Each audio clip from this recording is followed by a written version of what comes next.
we're here again, and this is wonderful, and we're back again. And every time we come, it's like people being born again and finding nursing and finding medicine the way they wanted to practice it.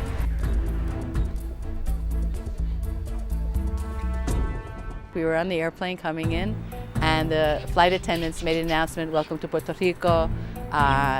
This is the temperature." And we want to offer our thanks to all these nurses and doctors who are coming to help us. People started to, I guess, hear that there were many of us who were coming on this mission. And right away, people were thanking us and saying how wonderful it was that we were coming and that they just were so thankful and appreciative. Ladies and gentlemen, there are some people we'd like to thank on board our plane today that you may have noticed.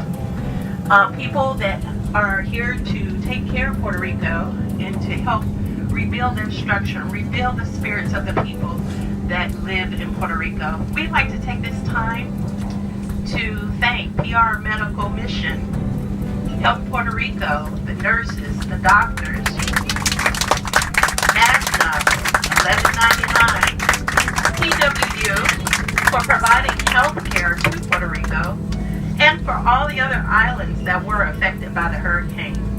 These people have raised their own money and freely have given their time and their spirit and their talent to help people that need our help desperately. Thank you so much for your kindness and compassion. Thank you. It was so welcoming and so overwhelming to see that people already are acknowledging us, that we are here.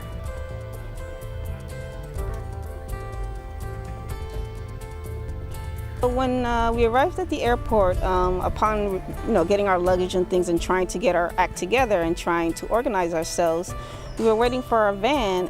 There were other folks waiting for us, and it's very hot and very humid.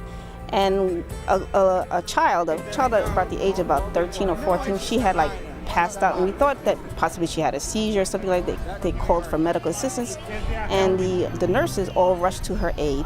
And we kind of knew what to do. The girl clearly was dehydrated and needed to cool down. And that was our first experience on the island, our first patient. And she had about 12 nurses assisting her. So once we got here, we went to Jete.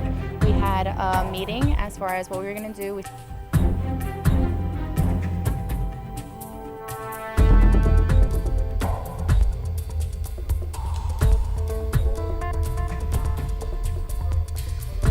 It was very impacting to me when we had the orientation and they explained to us the statistics prior to Hurricane Maria and then after Hurricane Maria. And the one thing that stood out in my mind, they explained that 60% of the people still do not receive medical care.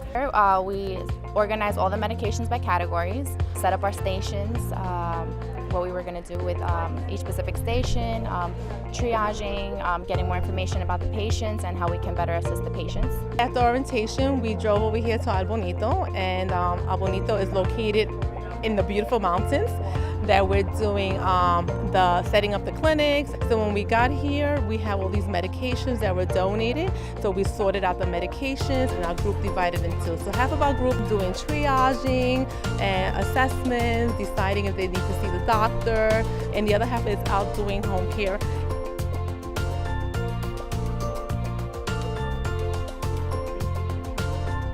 We will do some more home visits for homebound patients who cannot get out of the house to come see a doctor in an office or come to see us here.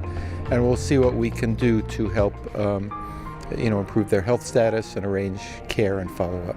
To come over here also because I wanted to help and give back for what they gave me when I was growing up, And on top of that, I wanted to help them and do it for our union and show support for everybody and for the people that really need it. I think we're here both for to directly provide direct service, but also to educate ourselves so that we can go back to the mainland and educate people there. As a New Yorker and someone who's politically aware, when the hurricane hit Puerto Rico, I was really devastated. Many of my friends have family in Puerto Rico, and I was totally concerned by the lack of immediate support of the government to help the island. And for the last few weeks, it became apparent to me that I had some free time, and it's time to serve, and as one American to other Americans, to do justice.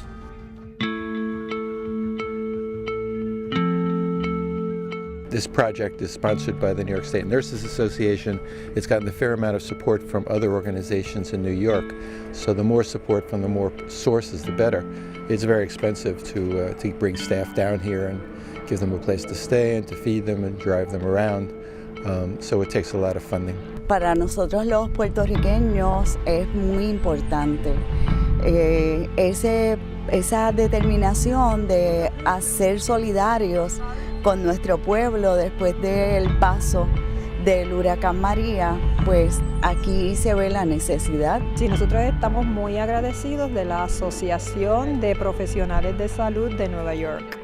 I believe that NYSA's initiative, the reason I'm here is because I support that, and I'm glad that there was some opportunity for me to volunteer my time to help here. NYSNA is such a beautiful organization to be able to put this together. They're a powerful organization to be able to gather all these donations and to be able to do this trip, and I pray that they continue to receive donations so that they may continue to do these trips, because the people here, they need the medical attention. They're in great need.